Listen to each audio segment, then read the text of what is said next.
Hi, it's Maya here, and this is my 2021 Reads and Receipts catch-up wrap-up. So it's time to go through how I did with reading my physical TBR down and my TBR challenges in the last 3 quarters of last year. Because the latter half of 2021 was a mess for me, I never got the chance to do my quarterly Reads and Receipts videos like I had planned. I really wanted to do them, and I had this second quarter's video all planned and ready and everything, but I just never got the chance to film it. And that means we only had a video for the first quarter. So in this catch-up wrap-up, in the reads part, I will go through all the physical books I read off my TBR and the change it made to my TBR account each quarter. And in the receipts part, I will talk about the progress I made with my challenges and go through the physical books that I hold. We're going to start with quarter two, so from April to June. And my TBR count at the start of the quarter was 65 books. So let's start with the reads. And the first book that I read of my TBR was Shards of Honor by Lois McMaster-Bujold, which is the first part of this 2-book bind-up. And this is a classic science fiction book. It starts the Vorkosigan saga, and I read this for my Women Write Classic SFF readathon. I wasn't hugely into this. It was slow to start, but it picked up when Cordelia, the main character, got off the planet that she was serving and into space. I liked Cordelia as a character, so I am looking forward to reading the second book in this bind-up, which is Barayar, which also follows her. It wasn't the book next written in this series, but it comes in a chronological order right after the first one. It was actually written 5 years after Shards of Honor, so I'm interested to see if I spot any improvements in storytelling and pacing in the newer book. I gave Shards of Honor 2.5 stars, and reading it brought my TBR down to 64 books. The next book that I read was The Ghost Tree by Christina Henry, which was a horror book that I unhauled during my move. I really liked the premise and the ideas of this, which was basically a girl coming of age story, a spooky tree, and it tackled the attitude of disposability towards teen girls and their lives. But I guess I wasn't into the execution. I was really interested in the mystery behind what was happening, these murders in this town, but the legend behind everything was actually revealed pretty early on, so I ended up losing interest the further I got in the book. I gave it 2 stars, and my TBR came down to 63 books. Then I finished The Beautiful Ones by Silvia Moreno Garcia, which is a historical fantasy romance, fantasy of manners novel with focus on the relationships and less on the magic. It took me a moment to get into this, but then I was really into all the twists and the complicated character relationships and the feelings and personal jabs and plots the characters devise against each other. And I was so invested, and I really like this. I gave it 4 stars. I think it's my favorite Silvia Moreno Garcia book that I've read, and my TBR came down to 62 books. Then I finished a classic from 1910, which was Howard's End by E.M. Forster, and I also unhauled this. This is the story of 3 families who become tangled into each other's lives, and I could not get into this book. Every time I started reading, I made so little progress. I almost didn't finish it, but then I sort of want to know what happens at the end. I really enjoyed A Room with a View and Maurice from this author, so this was a disappointment, especially because people say this is Forster's masterpiece, and I'm not gonna dispute that, but it just was not for me. I gave it 1.5 stars, and my TBR stood at 61 books. So that was what I read during the second quarter, and let's move on to the receipts. This is the only month in the catch-up wrap-up that I had quarterly challenges, because I didn't film the videos where I set those for the rest of the year.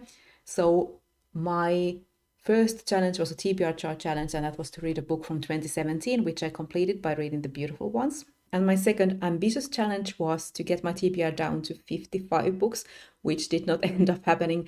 I read 4 books of my TBR when I should have read 10 to accomplish that. I was in the middle of 2 other books. For a while I felt like I could be getting there. I could get there, but I actually still haven't finished these books, In a Glass Darkly and Sparrow Hill Road. Then for the yearly challenges, first the reread challenge. I read NP by Banana Yoshimoto and Kitchen by the same author. I can't find Kitchen. I think I accidentally put it in storage during our move, but I would need to read a 3rd book by Yoshimoto to complete this challenge. As for the percent of books that I bought, that I read, was at 37%, so I was making pretty good progress. Then I have the challenge of reading the Dark Magazine issues, the magazine that I subscribe to, and I did read April, May, and June. so I caught up with that. And I also made some progress in my reading the Poirot books by Agatha Christie in order. I read Evil Under the Sun, which I gave 3 stars. Then as to the books that I hold, I only hold 2 manga and some ebooks in this quarter, so my TBR count didn't go up because I don't count comics or manga. And I bought The Girl from the Other Side, Volume 10 by Nagabe, and Given Volume 1 by Natsuki Kizu. I have since read both of these. And now for the stats for quarter 2, I read 33 books in this quarter. As to where the books came from, 45% were from the library, 27% were books that I owned before 2021. I read 15% books that I purchased in 2021, 9% were from subscriptions, so books from Patreon or the Dark Magazine, and 3%, so 1 book was free, that was the review copy of the Tanglewood Palace. And at the end of quarter 2, my physical TBR number was 61 books. So we start at 61 for quarter 3, so from July to September, and I did not read any books of my physical TBR during this quarter. This was the disaster quarter of water damage, quick move, and a new job. So I basically just read manga and ebook novellas when I was reading anything. So of course I didn't fulfill any of the yearly challenges, and the percent of books I read from the books that I purchased during 2021 went down to 34%. I also didn't read any of the Dark Magazine issues that came out, so I was behind for the first time that year. But I did haul some books, so my TBR actually went up. I hold The Witness for the Dead by Catherine Addison, which brought my TBR to 62 books. I hold The Crumring Chronicles Volume 1 by Ted Navy. A comic doesn't bring my TBR up. And I hold Yotsuba Volume 15 by Kiyohiko Azuma, which is a manga, so my TBR doesn't go up. So for quarter 3's stats, I read 15 books, most of those were comics. 73% of those came from the library. I also read 1 book that I owned before 2021, that was 7%.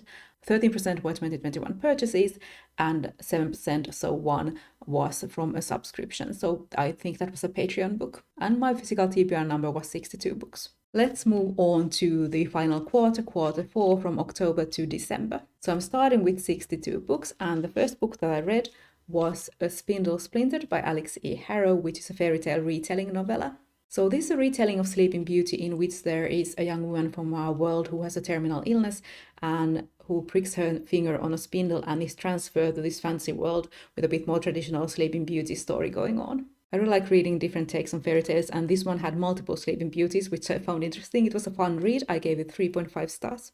But I bought this in the same quarter that I read it, so my TBR count is still 62 books. Then I read another novella. I would maybe call this a dystopian novella, and this is called And What Can We Offer You Tonight by Primi Mohammed. So this tells the story of Jewel, who is an established courtesan in this luxurious house, whose friend is murdered by a client, but somehow comes back to life, so it's a revenge story. I have to say that I wasn't hugely taken in by the world and the plot, in that it didn't really stick with me, but I really like the writing style, so I will check out more from this author in the future.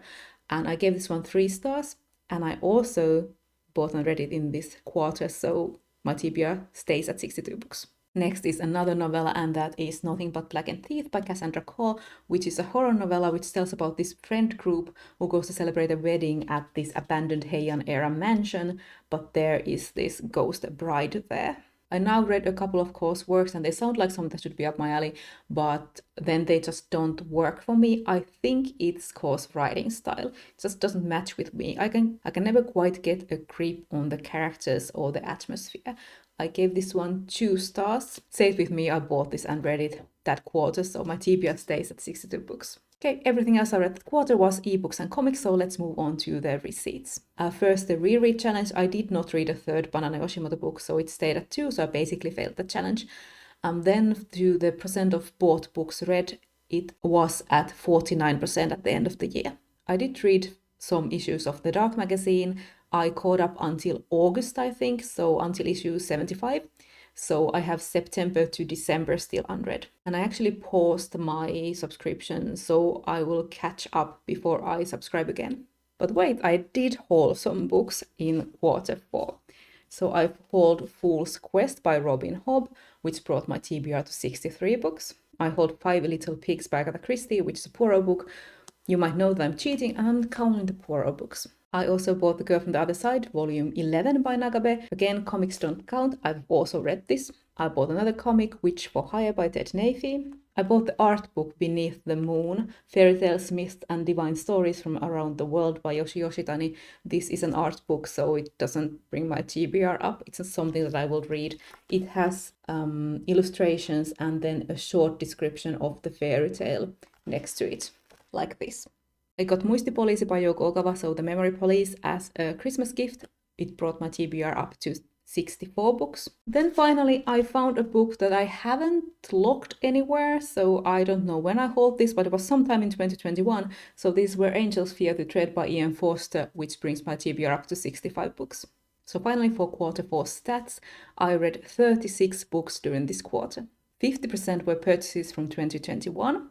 33% were library books, 8% were subscriptions, so I think those are mostly the Dark Magazine, and then a couple of Patreon picks. Then 6% were from my shelves from previous years, and 3% were free, so that's one free ebook. That means my current physical TBR number at the end of the year was 65 books, which is more than I started with in 2021. I started the year at 63 books and I ended it at 65. So we are not going to let that stand. I will have to unhaul a couple of things because I want to make the number go down a bit and not up from the start of the year. So I decided to unhaul a trilogy that I have. This is a young adult, like futuristic trilogy, which I bought like right at the time that I joined BookTube, and I have lost interest in it.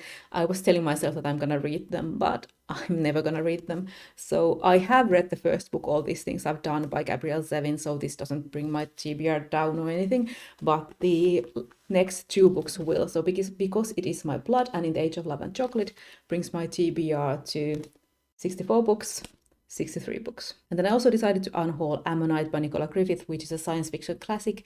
I picked this up at the used bookstore once. It's probably a good book, but I haven't picked it up in the years that I've owned it, and I will continue to pick up other books before this one. I just know it, so I will unhaul it. And unhauling Ammonite brings my TBR down to 62 books, so I'm 1 book down from the beginning of 2021. So that was my 2021 Reads and Receipts catch-up wrap-up. We are at 62 books. I don't know how I will continue this challenge in 2022, or if I will come up with something else. I haven't decided yet. I haven't felt like really tracking my TBR during the first half of this year, so we'll see what I come up with. So we're done with 2021. Don't know about 2022 yet, but that's all from me for now, and I will see you in my next video.